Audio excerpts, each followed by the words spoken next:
Hello everyone. आजकल हर जगह student elections के समाचार चल रहे हैं, तो हम छात्र राजनीति के बारे में बात करते हैं। छात्र राजनीति जो है कई मायनों में रिस्पेक्टेबल है और कई मायनों में बहुत इम्पॉर्टेंट है, और लोग हमेशा ये बात करते हैं कि क्या स्टूडेंट्स को राजनीति करनी चाहिए या नहीं। अगर जोग्राफिकली आप देखें, राजनीतिक भूगोल जो हमारा है, जो निर्वाचन ज्योग्राफी कह सकते हैं, इलेक्टोरल ज्योग्राफी, उसको आकार देने में छात्र जो है वो बहुत ही महत्वपूर्ण भूमिका निभाते हैं, जिसमें एक तरह से जो है राजनीतिक नेतृत्व तैयार करने में, लीडरशिप क्वालिटी क्रिएट करने में और सामाजिक परिवर्तन लाने में जो मौजूदा राजनीतिक व्यवस्था है उसको चुनौती देने, चैलेंज करने की शक्ति अगर है तो वो छात्रों में है। हालांकि कई लोग ये मानते हैं कि छात्रों को राजनीति में नहीं आना चाहिए, लेकिन जो भावी नेतृत्व है उसका अगर निर्माण करना है तो वास्तव में वो विश्वविद्यालय और कॉलेज लेवल पे ही शुरू हो जाता है, जिस समय कि एक माइंड जो है वो युवा दिमाग जो है वो ग्रो कर रहा है, उसको एक दिशा जो है निर्धारित करनी होती है अपने लिए, और उनकी पढ़ाई, उनकी किताबी ज्ञान और वो जो अपने आसपास देखते हैं, वो चीज़ों को ऑब्जर्व करते हैं, उसके बाद जो उनकी समझ परिपक्व होती है, वहाँ से उनका राजनीतिक दिशा निर्देशन जो है शुरू हो जाता है। चाहे अनचाहे जो है वो आसपास की चीज़ों को ऑब्जर्व करते ही हैं और सीखते ही हैं। तो यहाँ जो है राष्ट्रीय राजनीतिक दल जो है वो कॉलेज और विश्वविद्यालयों को एक नर्सरी के रूप में यूज़ करते हैं और अपने स्टूडेंट विंग्स बनाते हैं। कई जैसे प्रमुख नेता आज के हैं, उन्होंने अपने जीवन की शुरुआत छात्र संघों से की है, इसलिए क्योंकि ये जो राजनीतिक प्रक्रिया है उसकी प्रारंभिक समझ जो है वो स्टूडेंट लाइफ से ही शुरू हो जाती है, और भविष्य में राष्ट्रीय या क्षेत्रीय स्तर पर महत्वपूर्ण पदों पर आने के लिए भी उनका जो है भविष्य तय होने लगता है कि छात्र जीवन में जो है वो राजनीति में कितने सक्रिय हैं या कितना ज़्यादा अवेयर हैं, और आसपास की चीज़ों को देखकर उनके अंदर जो है डिसीजन मेकिंग पावर है या नहीं, राइट या रॉन्ग को पहचानने की शक्ति है या नहीं।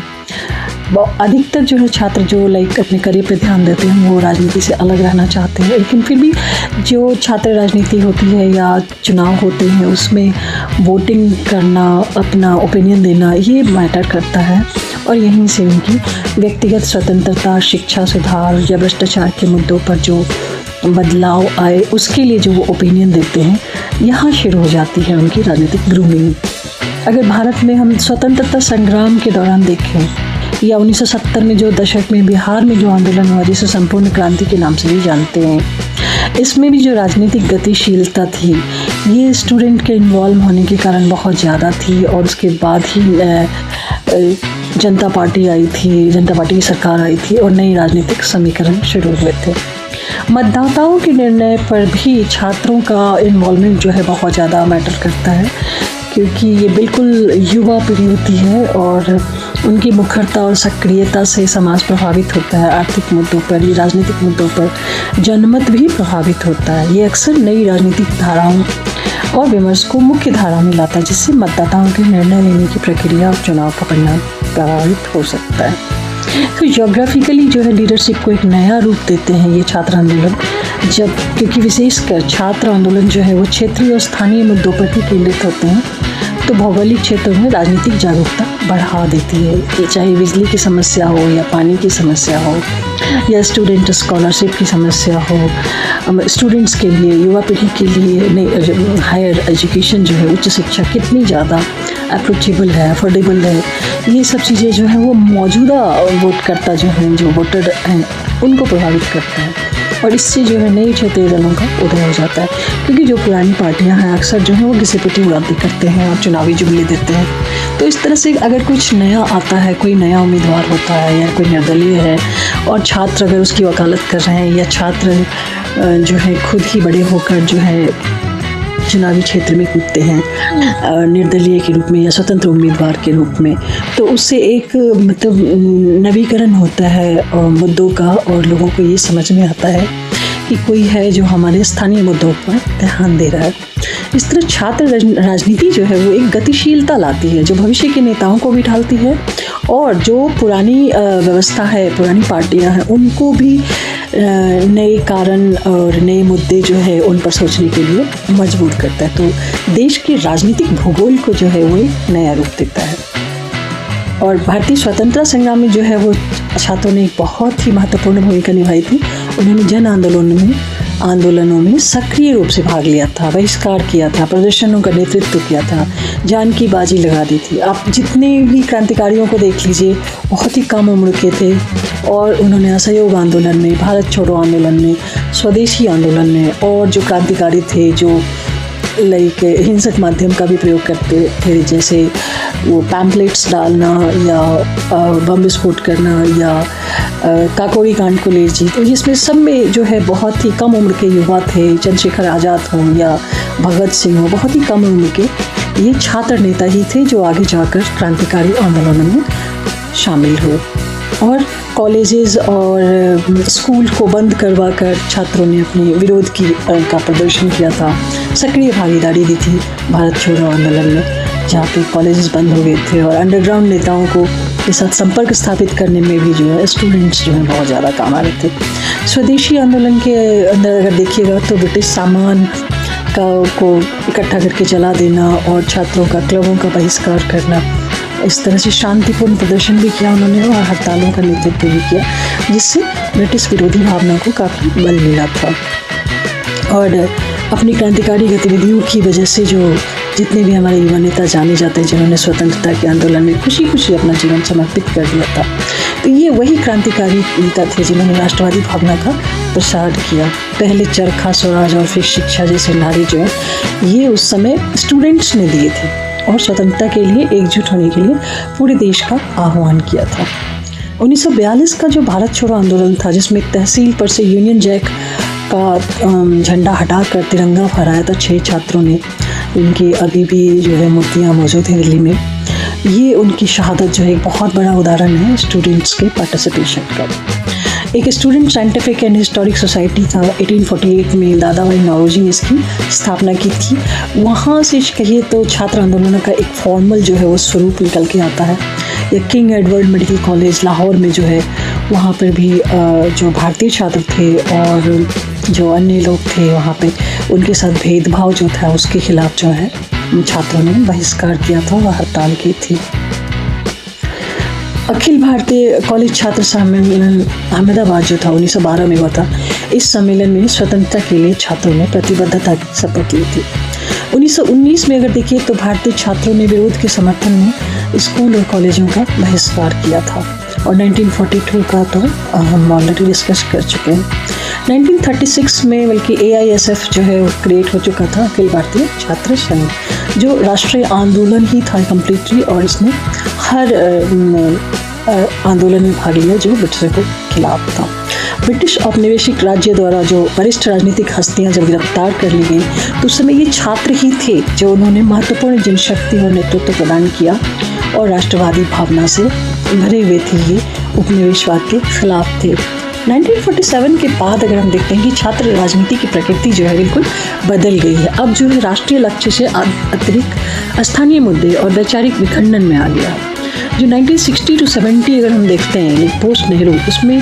छात्र सक्रियता जो है वो एक तरह से रिजुवनेट की। अब दक्षिण में जो है ये हिंदी विरोधी आंदोलन हो गए, गुजरात में जो है वो रिकंस्ट्रक्शन के लिए हुआ, नवनिर्माण के लिए हुआ, जिसने भ्रष्टाचार और नीति को चुनौती दी थी। जबकि 1975 से 77 में जो JP आंदोलन था उसमें जो संपूर्ण क्रांति आंदोलन कहा जाता है, वहाँ छात्र जो है उभर कर फिर आए थे और एक महत्वपूर्ण शक्ति के रूप में थे। इमरजेंसी का इन्होंने भरपूर विरोध कर दिया था और लोकतांत्रिक जड़ों को मजबूत करने में मदद की थी और यहाँ से फिर एक नई पार्टी बनी थी। जो आज जो कई पार्टियां हैं वो उसी जनता पार्टी की बात बनी थी। 1991 के बाद जो देखिए आर्थिक उदारीकरण हुआ और नए करियर के अवसर के उदय हुए, तो उसके बाद जो है वैचारिक रूप से जो है छात्रों का छात्र राजनीति जो है वो बिल्कुल डिफरेंट हो गए। इसमें काफ़ी प्रैक्टिकल हो गई और अब जो है जातिगत गतिशीलता भी शामिल थी, जैसे मंडल आयोग का विरोध हुआ था और फिर जो क्षेत्रीय चीज़ें हैं वो उभर कर आने लगी। विश्वविद्यालयों में जो स्टूडेंट्स की अपनी निजी जो उनके हित थे वो उभर कर आने लगे और आज के समय में भी कई विश्वविद्यालय हैं, जैसे हैदराबाद यूनिवर्सिटी है, बनारस हिंदू यूनिवर्सिटी है, उस्मानिया है, अलीगढ़ मुस्लिम विद्यालय, दिल्ली विश्वविद्यालय और जवाहरलाल नेहरू विश्वविद्यालय हो या जामिया हो, मतलब दिल्ली की राजनीति में जो है छात्र जो है काफ़ी महत्वपूर्ण भूमिका निभाते हैं। यहाँ जैसे ABVP है, NSUI है, और फिर दक्षिणपंथी हैं जो वामपंथी हैं, वो जो है काफ़ी ज़्यादा सक्रिय हैं स्टूडेंट पॉलिटिक्स में। अगर आप केरल में देखें और पश्चिम बंगाल में, तो यहाँ भी जो है ऐतिहासिक वामपंथी आंदोलन जितने भी थे उसमें विचारधारा से प्रेरित जो है वो स्टूडेंट पॉलिटिक्स रही है। तो स्टूडेंट पॉलिटिक्स जो है वो बहुत बुरी चीज़ नहीं है, बहुत ज़रूरी चीज़ है, बल्कि स्टूडेंट्स ही हमारा भविष्य हैं और आगे जाके वही राष्ट्र निर्माण की दिशा को तय करते हैं। तो छात्र राजनीति में ही एक जातिगत भेदभाव की जो फीलिंग जो महसूस करते हैं छात्र अपने आसपास, और उसके आधार पर जब उनके अंदर राजनीति की नींव पड़ती है, तो वो जातिगत भेदभाव को हमेशा ध्यान में रखेंगे कि ये चीज़ जो है कभी भी व्यक्ति के विकास में जो है बाधा ना बने और अवसर के मिलने में भी बाधा ना बने। और अगर हम छात्र आंदोलन के बाद जो उभर कर नेता आते हैं उसमें हम कई नेता दिखते हैं, जैसे हमारे भूतपूर्व वित्त मंत्री थे अरुण जेटली, वो भी इसी तरह के छात्र आंदोलनों से निकल कर आए थे, या वामपंथी नेता हैं आजकल कई सारे जो छात्र आंदोलन से ही निकल कर आए हैं। तो ये जो छात्र आंदोलन है और कैंपस के जो चुनाव हैं वो लोकतांत्रिक चीज़ों की, लोकतांत्रिक मूल्यों को स्थापित करते हैं और छोटी उम्र से ही विद्यार्थियों को नागरिक सहभागिता और आलोचनात्मक सोच को प्रोत्साहित करने में मदद करते हैं। और इसलिए छात्र संघ जो होते हैं वो शैक्षणिक मुद्दे और जीवन स्थितियों और सामाजिक अन्याय सब चीज़ों को इंक्लूड करते हैं और सबके खिलाफ आवाज़ उठाते हैं। और कई बार जो है ये आवाज़ें ज़्यादा हो जाती हैं, उग्र हो जाते हैं, और वो रूल्स भी तोड़ते हैं, कानून भी तोड़ते हैं, जेल जाते हैं, और सच कहिए तो बहुत सारे मायनों में उनका भविष्य जो है सुरक्षित हो जाता है इसकी वजह से। तो इन चीज़ों से बचते हुए अगर छात्र जो हैं सिर्फ अपने वैचारिक मतभेद को एक्सप्रेस कर सकें और चुनाव में जो छात्र चुनाव होते हैं उसमें अपने स्थानीय मुद्दों को, अपने विद्यार्थी जीवन के मुद्दों को ज़्यादा महत्व दे सकें, तो जो है छात्र राजनीति जो है वो एक कंस्ट्रक्टिव चीज़ है, वो क्रिएटिव है, और उनके जो पॉलिटिकल जो फीलिंग्स हैं उसको वो दरकिनार करके पहले अपने एज ए स्टूडेंट अपनी लाइफ को जिए और अपने जीवन को आगे बढ़ाएं और विकसित हों, उनके लिए ये सही रहता है। लेकिन कई महत्वाकांक्षी नेता जो हैं वो इसको एक प्लेसमेंट सेल भी बना लेते हैं और छात्रों के माध्यम से वो अपनी राजनीतिक हित जो है उसको पूरा करने में लगे आते हैं। लेकिन छात्र राजनीति जो है युवा वर्ग के लिए जो है पॉलिटिकल अवेयरनेस और उसको स्ट्रक्चरलाइज करने के लिए बहुत ज़्यादा इम्पॉर्टेंट है, और भविष्य में अगर राजनीतिक नेता तैयार होते हैं तो ये छात्र आंदोलनों से ही तैयार होते हैं। तो दोनों तरह की बातें हैं कि छात्र आंदोलन जो है बहुत ज़्यादा हस्तक्षेप ना अगर हो बाहरी तत्वों का उनमें, और छात्र राजनीति में जो पॉलिटिकल पार्टीज़ जो हैं बाहर से देखें उसको बहुत ज़्यादा इंटरफेयर ना करें, तो वो विश्वविद्यालयों के लिए और उच्च शिक्षा संस्थानों के लिए अच्छी चीज़ है कि जहाँ पर छात्रों के हित की बात जो है उभर कर आती है, और अपने हित के लिए खुद को रिप्रेजेंट करना और छात्र नेता चुनना जो है वो कोई गलत बात नहीं है, बल्कि आपके करियर के विकास में एक माध्यम बन सकता है। बहुत बहुत धन्यवाद। वीडियो कैसा लगा ज़रूर बताइएगा, सब्सक्राइब कीजिएगा, लाइक भी।